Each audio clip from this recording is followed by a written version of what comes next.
How are you? তো দেখো, আজকের ভোরবেলা খুব গুরুত্বপূর্ণ একটা দিক ছিল, কারণ আলাস্কায়, আমেরিকার আলাস্কা, আচ্ছা ফার্স্ট অফ বলি, আলাস্কা কিন্তু প্রথমে আমেরিকা ছিল না, রাশিয়া সেল করে দেয় আলাস্কাকে।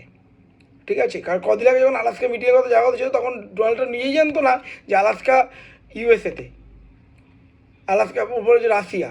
যাই হোক, সেটা আলাদা ম্যাটার। তো ট্রাম্প এবং পুতিনের মধ্যে বৈঠক হলো, ফলাফল জিরো, নো ডিল ইয়েট। কারণ আলাস্কা বৈঠকে বসে ডোনাল্ড ট্রাম্প এবং পুতিন, মূলত ইউক্রেন বিষয় নিয়ে, ইউক্রেন আর অ্যাটাক করবে না এটা নিয়ে, যে যাতে সিজ ফায়ার হয়।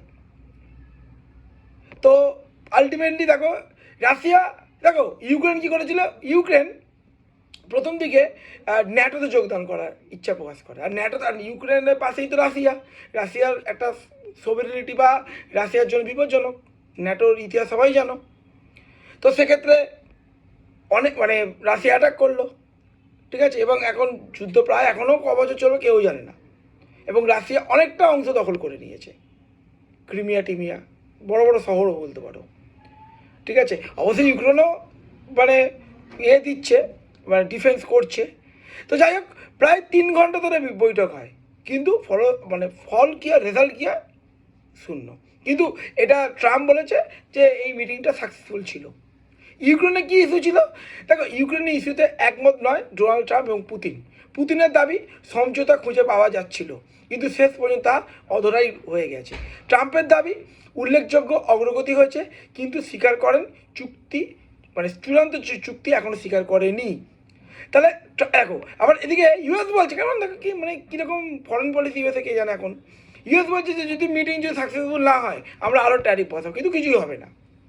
ইউএসএ অলরেডি আরও ডিসকাউন্ট রেটে তেল নেবে, আরও ডিসকাউন্ট পাবে, কারণ ইন্ডিয়া বলে দেখো আমাদের ওপর ট্যারিফ হচ্ছে, আপনাদের মিটিং ডিল করছি বলে আপনারা ডিসকাউন্ট দিন, ডিসকাউন্ট বাড়ান, ডিসকাউন্টও বাড়বে।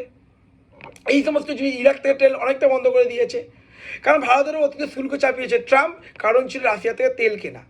ট্রাম্প পুতিনের বৈঠকে তাই নজর ছিল ভারতের, বৈঠক শেষে যদিও ভারত কোনো দেখলো সেইভাবে পরবর্তীকালে ফরেন পলিসি ঠিক করবে।